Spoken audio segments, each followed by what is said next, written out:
We're at 319 Garlington Road in Greenville, and inside Suite B5, you'll find all sorts of donations, and you get an idea of how people are really thinking of those moms in Puerto Rico who have nowhere to go.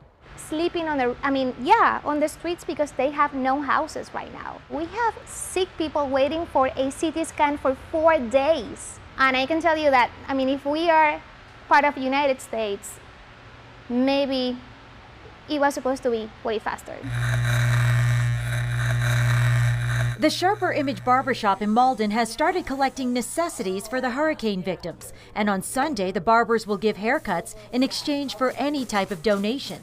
My blood is still, Puerto Rican, and my family's still out there, and it's devastating what we saw, what's going on. It's still good to see that we're all coming together as a community and as a family, basically, to help out those in need. Back at this storage space, these donations aim to lower the levels of desperation. Some of them are actually physical human needs that, when they're not met, society gets complicated. Security becomes an issue. Non-perishable food and batteries certainly also at the top of the list. Now they'll be collecting donations until October 4th here. Maya Ruiz, WYFF News 4, Greenville.